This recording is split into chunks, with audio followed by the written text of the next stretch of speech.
On entend très souvent parler d'intelligence émotionnelle, de maturité émotionnelle, surtout sur TikTok d'ailleurs, encore une fois. Tout le monde en parle, tout le monde l'utilise, green flag, trop bien, nanana. Mais au final, est-ce qu'on sait vraiment ce que ça veut dire?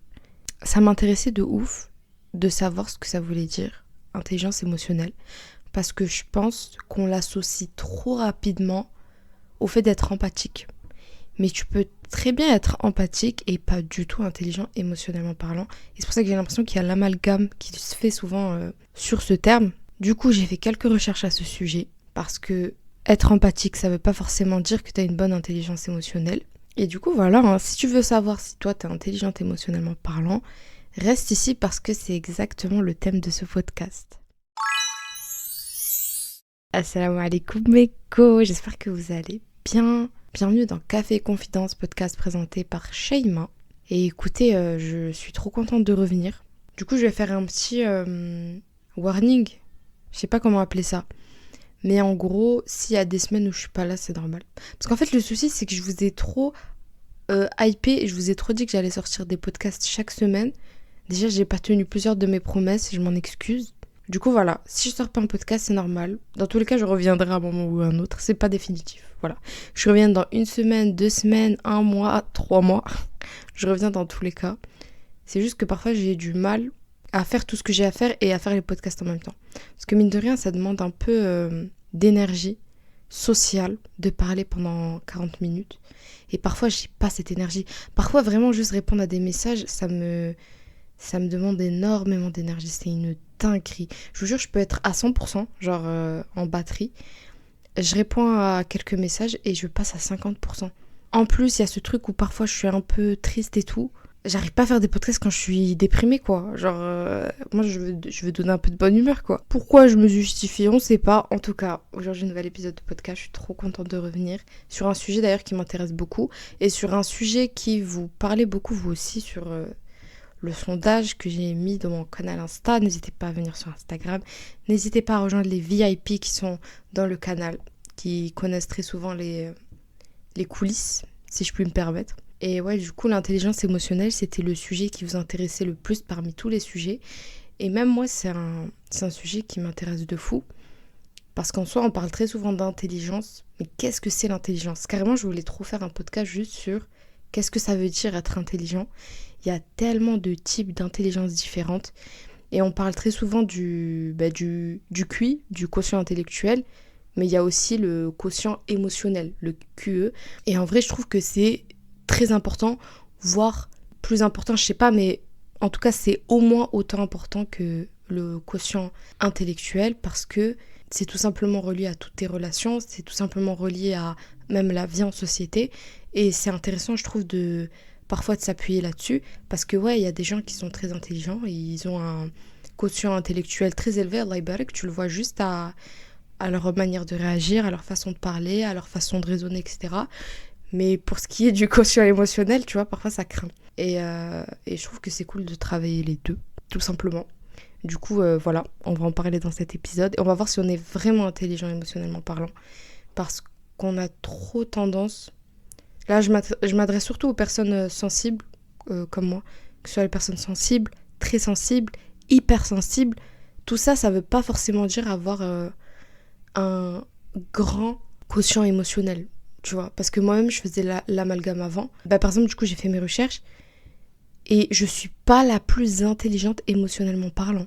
Parce que quand t'es très sensible ou hypersensible, certes, tu vas avoir des traits qui vont faire que logiquement et naturellement, tu es plus intelligente émotionnellement parlant, mais il y a d'autres traits dans ta sensibilité, dans ton hypersensibilité qui peut provoquer l'effet inverse, tu vois, comme par exemple l'impulsivité. Donc en fait, ça veut rien dire, ça veut tout et rien dire, voilà. Tu peux autant être intelligente émotionnellement de fou et autant ne pas l'être du tout, tu vois. Parce que certes, l'empathie, c'est l'une des choses, on va dire, qui vient avec l'intelligence émotionnelle, mais c'est pas la seule chose. Et du coup, voilà, moi par exemple, personnellement, j'ai vu qu'il y avait des points où j'étais intelligente émotionnellement et j'ai vu qu'il y avait des points où je l'étais un peu moins et je devais travailler dessus, tu vois. Et donc voilà, je trouve ça trop intéressant parce que c'est plus complexe que ce que l'on pense. Et du coup, bah voilà, on va en parler, écoutez. Déjà, je vous jure, je me suis mis dans un mood. Déjà, là, je suis trop de bonne humeur aujourd'hui. Parce que ce matin, pour les personnes qui me suivent sur Insta, en gros, il y avait un concours sur Instagram. On a fait gagner un produit de la marque Jawhari. D'ailleurs, n'hésitez pas à la suivre, c'est incroyable ce qu'elle fait. J'ai tellement kiffé... J'ai tellement kiffé son idée. Mais je vous jure que, subhanallah, son message, il m'a grave touchée parce que son projet, il me parlait tellement. Genre, je trouve qu'il y avait tellement de résonance entre nos deux projets, entre guillemets, que ça s'est fait trop naturellement. En plus, elle est trop gentille. Bref, Laibark, tout est incroyable. N'hésitez pas à aller la suivre sur Instagram. Mais bref, du coup, je vous disais, il y avait un concours ce matin sur Insta. Et du coup, j'ai annoncé la gagnante et tout. Et du coup, j'étais trop de bonne humeur ce matin. Du coup, je me suis empressée de prendre mon micro pour enregistrer vu que j'étais de bonne humeur. Petit mood. Déjà, lumière tamisée. Franchement, je sais pas vous, mais moi, je déteste les lumières fortes. J'aime pas. Ça me tue les yeux. En plus, j'ai entendu un peu l'orage. Il pleut pas encore. Donc, le mood n'est pas à 100%. Mais j'ai entendu l'orage. Donc, mood de fou. Petite bougie à allumer un peu partout. En plus, là, j'ai allumé une bougie. C'est une bougie que j'avais achetée en Espagne en souvenir, genre quand j'étais allée au Maroc. Parce qu'en fait, je sais pas, les personnes, les maghrébins qui m'écoutent. Moi, perso, quand on va au Maroc, on s'arrête pas en Espagne. On trace, tu vois ou pas. Du coup, oui, je dis que j'ai voyagé, je suis partie en Espagne, mais en soi, bon, voilà quoi. C'était surtout pour aller au Maroc. Et l'été dernier, ben, on est vraiment resté genre 2 jours en Espagne et tout. Et c'était la première fois vraiment qu'on restait longtemps. Et moi, de base, l'Espagne, c'est pas un pays qui m'attirait de fou. Désolée aux Espagnols qui m'écoutent, mais je sais pas. L'Espagne, ça me disait rien. Franchement, honnêtement, ça me disait rien du tout. Et là, on est resté 2 jours et j'ai trop kiffé. C'était trop bien. Genre, c'était calme, c'était chill. En plus, on était parti à un coffee shop. Le coffee shop, il était magnifique. Genre, en fait, c'était une dame qui gérait son coffee shop toute seule. J'ai trop kiffé l'ambiance de son coffee shop. C'était incroyable. Et bah, carrément, sur mon compte Insta, dans ma story à la une, il y a toutes les photos de ce moment-là. Mais comme j'ai une mémoire éclatée au sol, écoutez-moi bien, je me rappelle même plus c'était dans quelle ville. Ça craint. J'ai envie de vous dire, c'était où? Attendez. Ah, c'était à Granada. Oh là là, c'était incroyable. C'était incroyable. J'ai trop kiffé. Je vous jure, carrément, je me voyais bien vivre dans cette ville. Bon, je compte pas y vivre, mais tu sais, déjà, quand tu pars quelque part en voyage et que t'as la réflexion de « Ah, en vrai, je me vois bien y vivre », c'est que vraiment, t'as kiffé la ville, tu vois. Et bref, du coup, je voulais trop un souvenir et je me rappelle, on est rentré dans un Lidl ou je sais pas, bref, un tout petit magasin comme ça, genre un supermarché. Et là-bas, j'avais trouvé cette bougie. Genre, elle coûtait quoi? 1 euro, 2 euros, même pas. Et elle sent trop bon. C'est quoi l'odeur? C'est cream and strawberry. Et je vous jure, elles sont trop bon. Et le truc, c'est que je l'allume pas souvent parce que bah, du coup, quand je l'aurais terminé, j'aurais un peu terminé mon souvenir, tu vois. Genre, j'aurais que le pot. Du coup, j'essayais de l'allumer le moins possible. Et aujourd'hui, j'étais de bonne humeur. Je me suis dit, vas-y, je l'allume. C'est le moment de l'allumer. J'ai aussi, bien évidemment, un petit café avec moi. Écoutez, ASMR.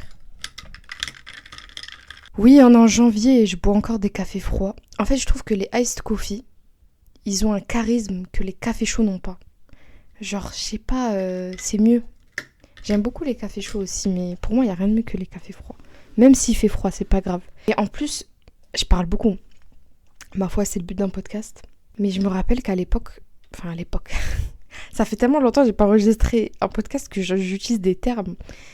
Bref, en gros, il y a longtemps, quand je faisais des podcasts, je me rappelle qu'avant de commencer, je vous disais installez-vous confortablement, prenez-vous un petit café et c'est parti. Et ça, j'ai arrêté de le dire. Et quand je me suis rendu compte, ça m'a un peu fait de la peine. Mais le truc, c'est que je sais pertinemment que personne écoute un podcast assis comme ça en regardant le vide. C'est rare, à part si le podcast, il est vraiment intéressant. Et que genre, tu faisais un truc et que t'as terminé de le faire et que du coup, je t'assois pour terminer. Genre, je sais pas, il reste 5 minutes de podcast, tu te dis, vas-y, je vais les terminer quand même. Mais sinon, la plupart du temps, on est en activité quand on écoute des podcasts. Non, vous êtes d'accord avec moi? Genre, tu fais un truc en même temps. Ça fait que je me suis dit, ça faisait hypocrite, mais ça va tellement dans la vibe du podcast que je dois le dire. Donc voilà, déjà, bienvenue aux nouvelles personnes. Si vous avez découvert mon podcast avec cet épisode, c'est n'importe quoi, parce que c'est mélangé cet épisode. Mais écoutez, prenez place, bienvenue à vous. Installez-vous confortablement, prenez-vous un petit café et c'est parti. Alors déjà, avant même de commencer, vous le savez, comme à chaque fois, quand on parle d'un sujet, il faut le définir avant. Sinon, ça sert un peu à rien. Du coup, déjà, avant de commencer, il nous faut la définition de l'intelligence émotionnelle. L'intelligence émotionnelle, selon Livy, je vous mettrai en description tous les articles que j'ai utilisés pour cet épisode. Mais l'intelligence émotionnelle se définit par la capacité pour un individu à percevoir, comprendre, maîtriser et exprimer une émotion qui lui est propre et à distinguer et décoder une émotion chez l'autre. Cette forme d'intelligence va au-delà des capacités cognitives et intellectuelles traditionnelles. Donc en gros, c'est très simple. C'est le fait de pouvoir analyser tes propres émotions, de les comprendre et de pouvoir les nommer, et de pouvoir les gérer et de pouvoir les exprimer, et de pouvoir faire la même chose avec ceux des autres. C'est-à-dire de comprendre les émotions des autres, même parfois quand ils ne le disent pas de manière explicite, de pouvoir les comprendre, de pouvoir les percevoir, de pouvoir les analyser et de pouvoir les gérer, entre guillemets. Et justement, dans la définition de l'intelligence émotionnelle, il y a un truc que j'ai trouvé grave intéressant, c'est le fait de savoir nommer ses émotions. Et je vous jure, c'est fou, mais en vrai, savoir nommer ses émotions, c'est quelque chose, parce que les ressentir, c'est une chose. Voilà, tu te sens mal, tu te sens stressé, tu te sens peu importe, tu vois, tu le ressens, donc tu, entre guillemets, le comprends. Mais parfois, tu n'arrives pas à mettre des mots sur tes émotions, surtout quand tes émotions sont mélangées. Parce que la plupart du temps, nos émotions, ils sont mélangées, tu vois. Il peut t'arriver un truc et tu vas être peut-être en colère, mais en même temps, tu vas être un peu triste.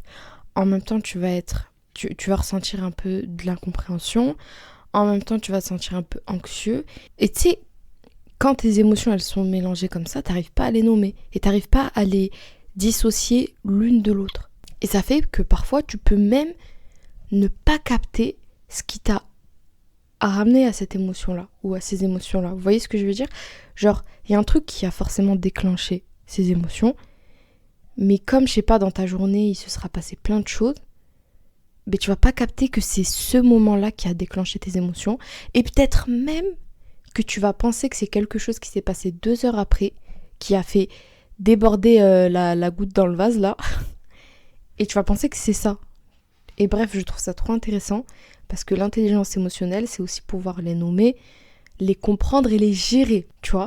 Les gérer ses émotions. En plus, j'ai fait un épisode sur le fait de gérer ses émotions. C'était pendant le projet Glow. Et en fait, je pense que ça fait partie d'un gros pourcentage de l'intelligence émotionnelle, le fait de pouvoir gérer ses émotions.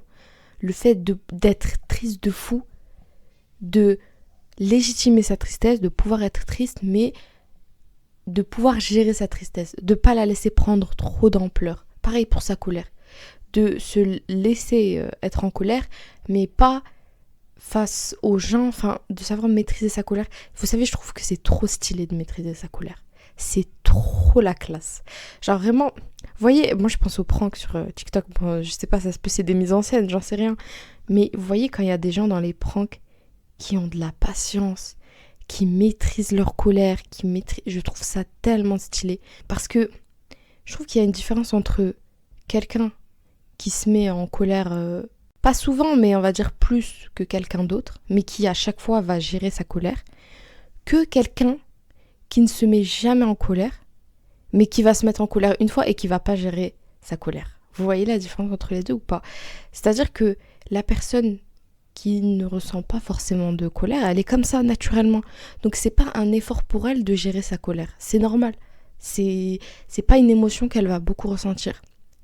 Alors que la personne à côté qui de base va être un peu plus nerveuse, mais qui va réussir à faire ce travail de gérer sa colère quand elle va le ressentir, ça c'est un truc qu'on va, on va moins mettre en avant, on va moins féliciter entre guillemets, tu vois.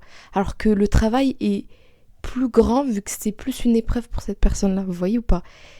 Et bref, je trouve ça stylé parce que par exemple moi je suis pas une personne qui me met en colère souvent, tu vois. Je suis plutôt chill, tu vois. Je suis plus vers tout ce qui est stress et tout. Moi c'est ça que je dois gérer. Mais la colère ça va, tu vois. Donc je me mets rarement en colère. Ouais, j'ai roulé le R de fou, bref, pardon. Je me mets rarement en colère et du coup quand je me mets en colère, parfois je la gère mal ma colère. Et ça fait que moi, je peux me dire, mais bon, c'est pas ce que je me dis, hein, mais là, je vous dis, je prends mon exemple à moi. Je pourrais me dire, mais c'est pas grave, de toute façon, je me mets rarement en colère. Mais ma belle, et alors? La seule fois où t'étais en colère, tu l'as pas géré. Donc, en soi, le pourcentage, ma foi, la probabilité, bref, les maths, là, les trucs, ils sont un peu contre toi. Enfin, vous voyez ce que je veux dire ou pas? Je trouve intéressant aussi de comprendre les failles qu'on a par rapport à quelles émotions et comment on fait pour les gérer. Et subhanallah, c'est fou parce que c'est tellement relié au bon comportement. Et je trouve ça fou, mais il y a tout dans l'islam, encore une fois. Genre, le prophète Mohammed alayhi salam, c'était un homme tellement juste et un homme tellement intelligent émotionnellement parlant. Et d'ailleurs, je vais vous lire un hadith justement qui témoigne de son intelligence émotionnelle. C'était lors du deuil de son fils Ibrahim. Donc lorsque son jeune fils Ibrahim est décédé, le prophète alayhi salam a versé des larmes. Et lorsqu'on l'interrogea à ce sujet, il répondit: les yeux versent des larmes, le cœur est attristé, mais la langue ne dit que ce qui plaît à Allah. En vérité, ceci est une miséricorde. Voilà, rapporté par Al-Bukhari. Et en fait, là, on a l'exemple parfait de ce que c'est l'intelligence émotionnelle. Parce que ressentir ces émotions, les exprimer, ça veut pas forcément dire se plaindre. Ou t'abuses, il y a des gens qui ont rien, tu sais, tout ce genre. Non, c'est important de légitimer ces émotions parce qu'elles font partie de nous et parce que c'est normal d'en ressentir. Et là, regardez, le prophète sallam, il dit les yeux versent des larmes, le cœur est attristé. Donc, et il pleurait. Et donc ça montre que déjà ressentir ces émotions, c'est normal. Et ça veut pas forcément dire se plaindre ou bouder ou je sais pas quoi, tu vois. En revanche, ce qu'il dit après, salam, mais la langue ne dit que ce qui plaît à Allah. En vérité, ceci est une miséricorde. C'est-à-dire qu'il va ressentir ses émotions, mais il va pas se lamenter non plus. Il va pas... Par exemple, vous voyez le truc de... Quand tu commences à pleurer, tu tapes tes vêtements, tu te... dire pourquoi moi, etc. Non, tu sais, il a quand même cette espèce de rationalité qui rentre en compte et qui se combine avec ses émotions. C'est une miséricorde de la part d'Allah subhanahu wa ta'ala, tu vois. Et je trouve ça trop beau parce que c'est un bon exemple à prendre. C'est-à-dire que t'as le droit d'être triste, t'as le droit d'être en colère, t'as le droit d'être stressé, t'as le droit d'être énervé, peu importe. Mais il y a une forme à mettre sur ton émotion pour que tout puisse bien se passer, tu vois ou pas, pour que ça puisse être bien équilibré. Que ce soit non seulement pour toi ou pour les autres, ou pour l'ensemble.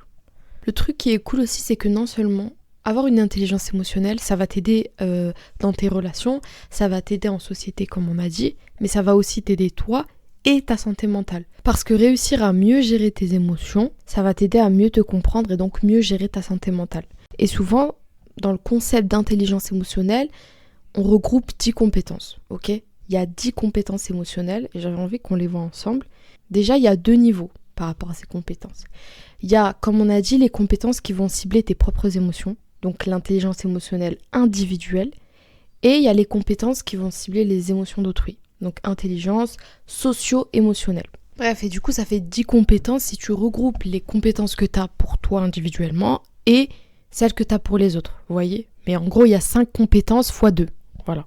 Premièrement, il y a le fait d'identifier. Donc, identifier ses émotions et identifier celles d'autrui.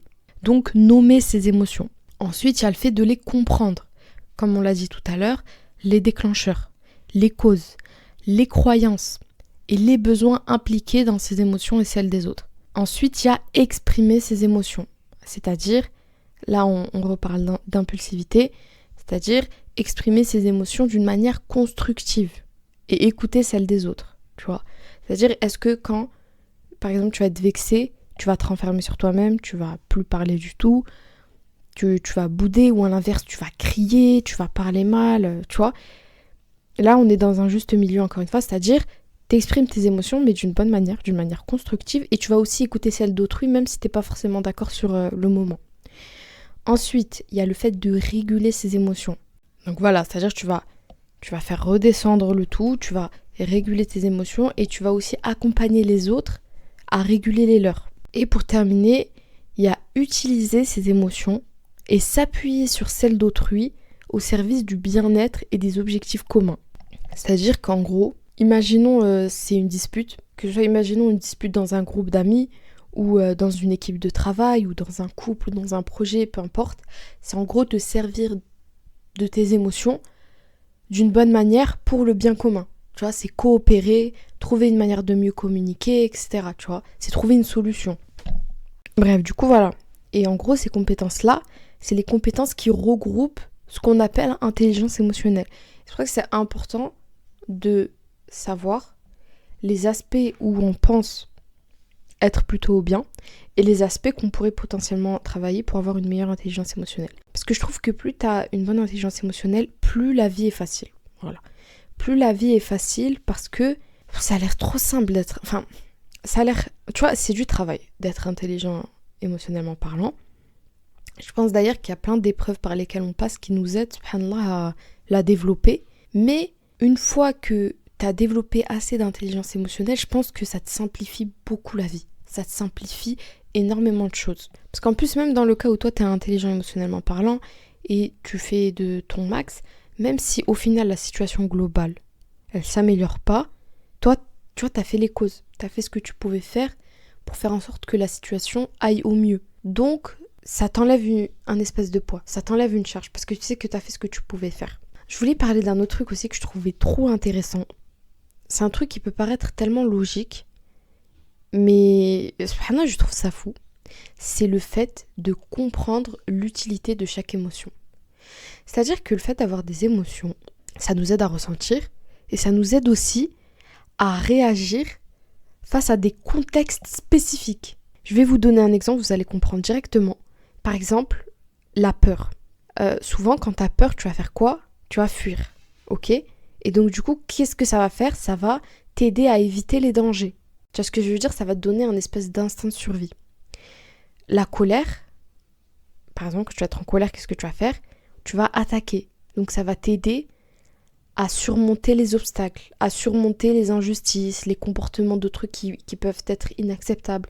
En fait, subhanallah, chaque émotion, elle a une fonction et elle va t'aider à prendre tes choix et tes décisions, tu vois. Par exemple, le dégoût, la plupart du temps, quand tu vas être dégoûté, tu vas rejeter la chose.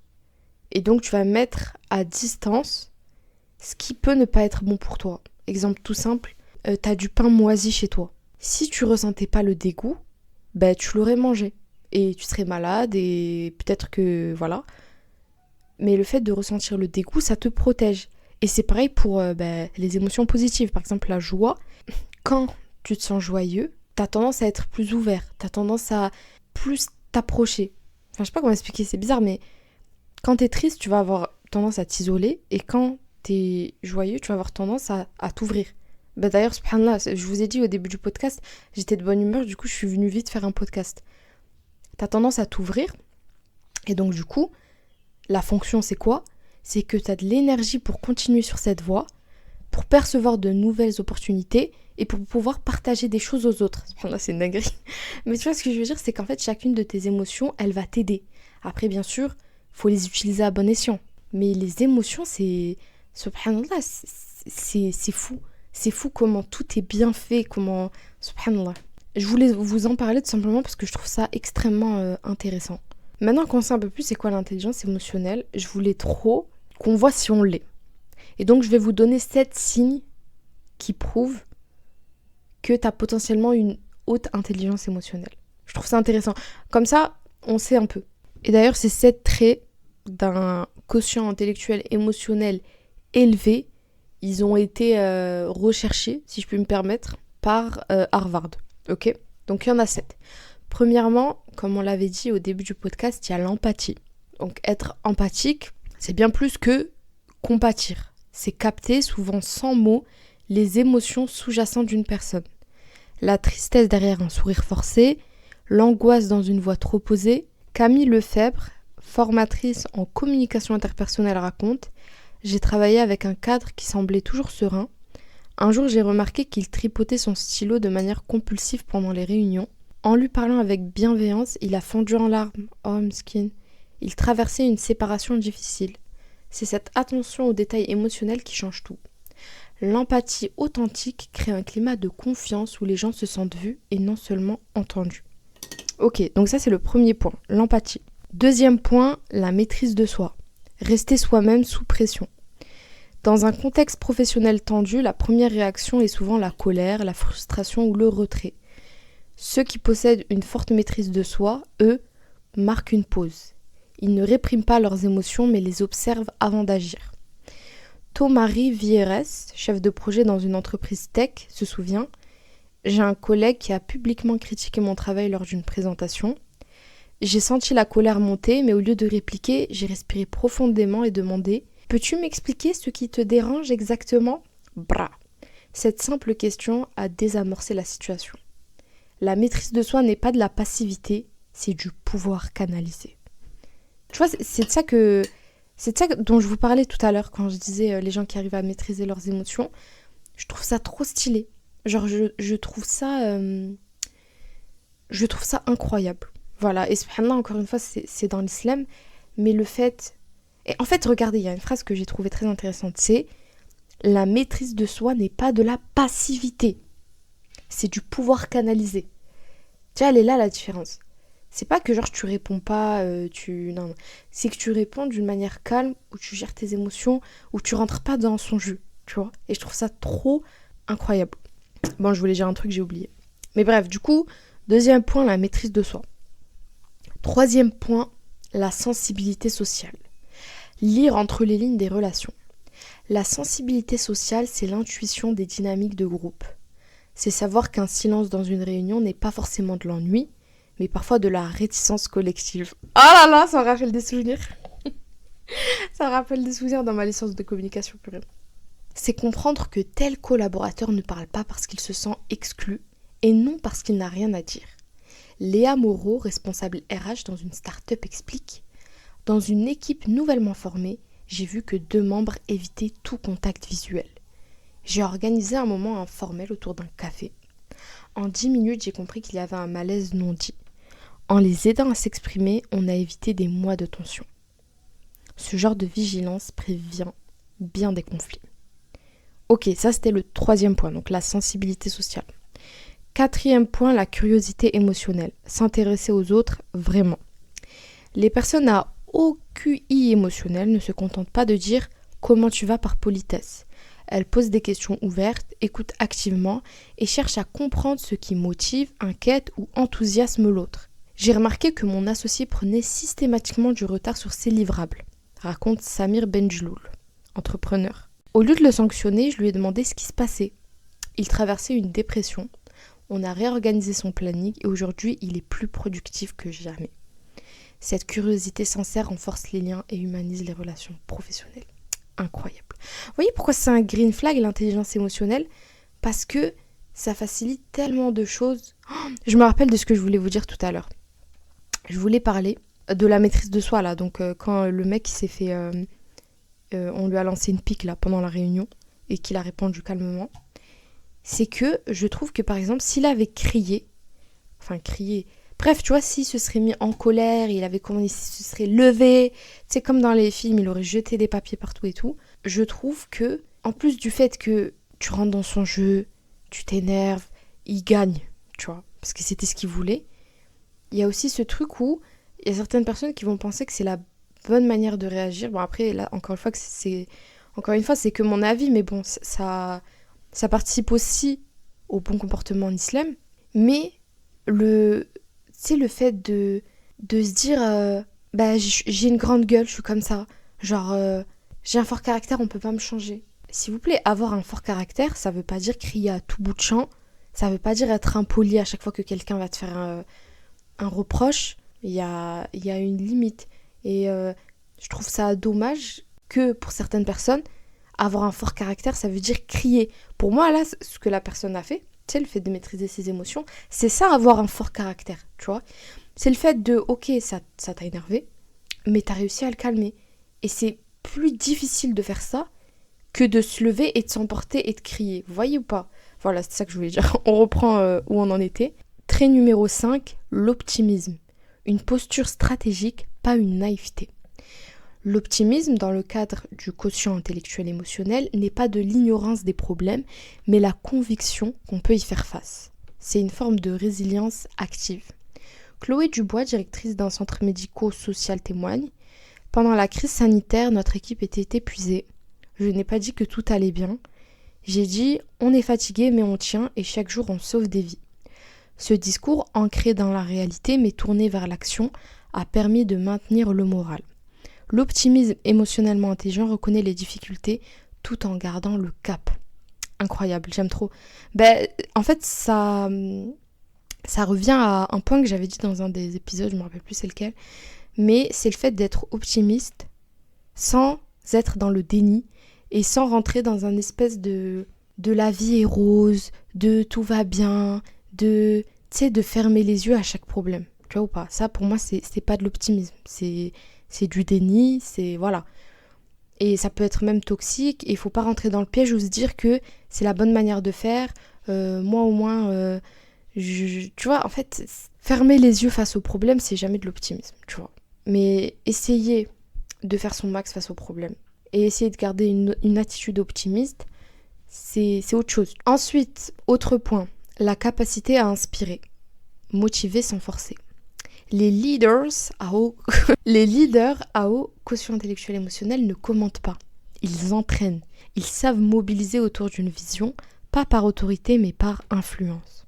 Entre guillemets, quand j'ai pris la tête de mon service, j'ai vite compris que les chiffres ne suffisaient pas, confie Raphaël Zeller, responsable logistique. J'ai commencé à raconter les impacts concrets de notre travail. Comment nos livraisons permettaient à des patients d'être soignés à temps. En reliant le quotidien à du sens, l'engagement a monté en flèche. Inspirer, c'est donner aux autres l'envie de donner le meilleur d'eux-mêmes. Vous savez, ça me rappelle des gens dans ma famille. Genre, en vrai, j'ai remarqué qu'il y a une partie de ma famille, donc de la famille de mon père, que je vois pas, ils sont au Maroc, mais tu sais, j'ai quelques personnes, dont un, Allah yarhamou, il est décédé, qu'Allah lui ouvre les portes de son paradis. Ils étaient 2-3, ils avaient une intelligence émotionnelle. Je vous jure, à chaque fois, j'étais bouche bée. Carrément, je vous jure, vous savez, quand on parle de ce genre de sujet, c'est eux qui me viennent instinctivement dans la tête. Je sais pas si vous en avez dans votre famille, mais c'est ceux qui, quand il y a des problèmes dans la famille, quand il y a des conflits, etc., c'est eux directement qu'on va appeler. Tu vois, ils vont venir, ils vont calmer la situation, ils vont prendre le point de chacun, ils vont expliquer calmement, mais ils vont dire les termes, tu vois, ils vont pas essayer juste de conforter chacun. J'aime trop et je trouve ça tellement inspirant parce que je vous jure que parfois dans les moments de conflit où il y a tout le monde qui crie, etc., tu vois, tu peux vite te sentir dépassé et tu dis allez, je me tire le temps que tout se calme. Et en fait, eux, non, ils prennent le truc de ok, on va régler la situation, ils gardent la tête froide, ils viennent, ils s'impliquent. Je pense que c'est l'une des qualités que j'admire le plus. Bon, je le répète de fou, parce que je trouve ça trop stylé, c'est trop stylé, ma foi. Une fois que t'as une mentalité comme ça, s'il te plaît, il y a quoi qui peut t'attendre? Ensuite, prochain point, et c'est le dernier, l'intégrité. Le socle invisible de la confiance. Agir avec intégrité, c'est rester fidèle à ses valeurs même quand personne ne regarde. C'est dire non à une promotion obtenue au détriment d'un collègue. C'est admettre une erreur plutôt que de la cacher. J'ai refusé de participer à un projet où l'on demandait de manipuler des données pour impressionner un client, raconte Inès Tabet, ingénieure qualité. Ça m'a coûté un temps de tension, mais par la suite, mes collègues m'ont fait davantage confiance. L'intégrité n'est pas seulement un choix moral, c'est une compétence émotionnelle qui crée un environnement sain et durable. C'est pour ça que je vous dis, subhanallah, tout ça pour moi, c'est des caractéristiques qui sont reliées au bon comportement, en islam encore une fois. Et c'est pour ça que l'intelligence émotionnelle, c'est fortement relié à l'islam, je vous jure.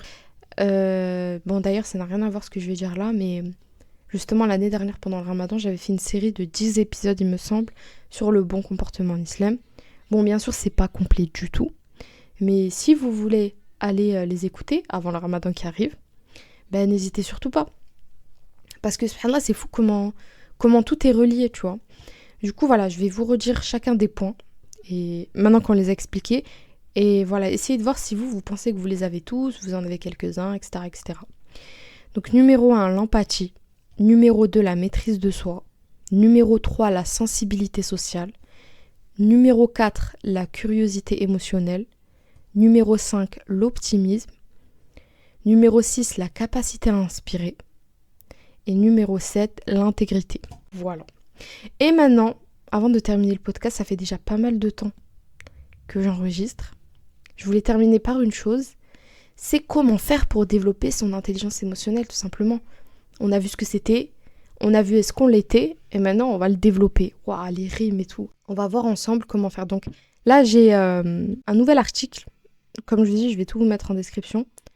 10 conseils pour développer son intelligence émotionnelle. Bon, on va pas tous les faire, je vous mens pas.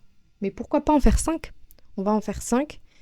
Et voilà, écoutez, j'espère que ça va nous aider. Numéro 1. Encore une fois, subhanallah, c'est relié à l'islam. Analyser ses comportements. Pour développer son intelligence émotionnelle, décrypter ses émotions est indispensable. La gestion des émotions devient plus facile une fois que nous prenons conscience de notre mode de fonctionnement et savons comment nous réagissons face aux situations de la vie. L'examen de conscience, tout simplement, ni plus ni moins que l'examen de conscience. C'est pour ça que je vous parle toujours d'introspection. Je trouve ça trop intéressant. Donc analyser ses comportements, on peut analyser ses comportements en direct, dans la vraie vie, en train de faire les choses. Tu sais, analyser ce qu'on dit, analyser aussi ce qui vient dans notre tête en premier, analyser notre manière de formuler les choses, mais aussi analyser via des supports, comme par exemple du journaling. Genre, t'écris, ça je vous ai dit, c'est incroyable. Bah, en plus, juste en dessous, il y a un conseil, c'est tenir un journal intime. Bah, en vrai, ça revient à la même. Écrire, s'enregistrer, même parler, c'est incroyable pour pouvoir analyser ses comportements en amont. Du coup, voilà, ça c'est trop bien. Ensuite, il y a un autre conseil et je trouve ça trop intéressant. Et d'ailleurs, je dois un peu plus le développer d'ailleurs, je pense. Mais c'est penser par soi-même. S'abreuver d'opinions sans prendre le temps d'y réfléchir et s'approprier les pensées des autres n'aide pas à prendre du recul. Et c'est totalement vrai. J'avais dit dans un autre épisode, je crois que je vais arrêter de dire ça, c'est trop redondant. Mais en fait, c'est trop bien de prendre les avis de chacun, mais il faut réussir à se créer son propre avis. Genre, faut réussir à prendre du recul et se créer son propre avis parce que, à la fin, c'est ta situation à toi. C'est toi qui vas vivre ce que tu vas vivre, donc c'est toi qui dois décider, tu vois. Et si à chaque fois tu as besoin qu'on décide pour toi, forcément, bah ça va pas t'aider, quoi. Donc ouais, dans l'article, il est dit se faire l'avocat du diable, considérer tous les points de vue, etc. permet de s'ouvrir aux différentes façons de penser et cultiver la largeur d'esprit. Super intéressant. Ensuite, troisième conseil, assumer ce que l'on est. Nous sommes ce que nous sommes, et tant que nous n'acceptons pas cette idée, notre intelligence émotionnelle ne peut se déployer. Prendre conscience de ses forces, reconnaître ses faiblesses est un premier pas libérateur. Encore une fois, ça c'est grave lié aux introspections. Et ça me fait penser à ce qu'on a dit tout à l'heure par rapport au déni.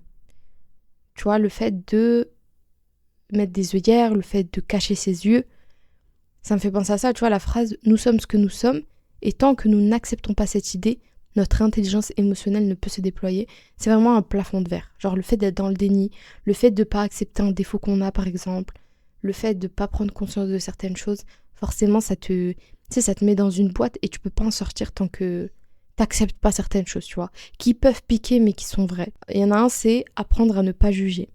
Les personnes conscientes de leurs émotions, de leurs forces et de leurs faiblesses sont capables de plus d'empathie que les autres. Elles peuvent même aider les autres à mieux cerner leurs émotions et à dépasser leurs blocages. Il n'est d'ailleurs pas rare que les personnes ayant une grande intelligence émotionnelle et ayant appris à la cultiver se tournent vers des métiers liés au domaine de la psychologie. J'ai rien à rajouter, c'est trop intéressant. Et du coup, on va passer au dernier, vivre dans le présent. Pour être en mesure d'accueillir ses émotions, il faut être ancré dans le présent. Se promener en forêt ou boire un verre avec son ami en pensant au dossier qu'on doit rendre le lendemain est néfaste. Cela ne permet pas de profiter de l'instant, ni des proches qui sont à nos côtés. Les personnes ayant fait du mantra Carpe Diem leur philosophie de vie sont en général dotées d'une grande intelligence émotionnelle. C'est tellement vrai. Moi, ça m'arrive parfois de vraiment de pas être dans le présent. Et subhanallah, on en parlait beaucoup dans le projet Glow, mais tu sais, c'est le fait d'avoir toujours la tête ailleurs, de penser toujours à quelque chose qui s'est passé, ou alors d'être trop dans le futur, de tout anticiper. Tu sais, parfois même en public, je jure, ça m'arrive parfois en public, je suis posée, et genre vraiment, je ne suis pas avec les gens. Ça m'arrive pas tout le temps, hein. C'est la meuf. La meuf, elle se rassure. Ça m'arrive pas tout le temps, mais forcément, quand ça m'arrive, mais tu loupes tout. Tu loupes toute la conversation, tu réponds à côté, à ce moment-là, ton intelligence émotionnelle, elle est vraiment pas là, parce que malheureusement, t'es pas avec les autres. Donc forcément, t'es pas apte à recevoir ce que les autres te disent. Je pense que c'est un truc aussi qui qui permet tellement d'être plus apaisé, le fait d'être dans le présent, le fait de vivre le moment à fond sans penser à autre chose, c'est incroyable. Et je pense que ouais, c'est quelque chose qu'on devrait développer. Et je pense qu'on va terminer le podcast sur ça, hein, vivre dans le présent. J'espère que vous avez aimé cet épisode, les amis. Moi, c'était un plaisir en tout cas. Ça m'a fait plaisir de revenir. Je finirai par dire, n'hésitez pas à vous abonner à mon compte Instagram et à mon compte TikTok, @chezchai, CHEZCHA3I. Passez une bonne semaine, prenez soin de vous. Et nous, on se retrouve très bientôt, Inch'Allah, dans un nouvel épisode de Café Confidence, podcast présenté par Shaima. Assalamu alaikum.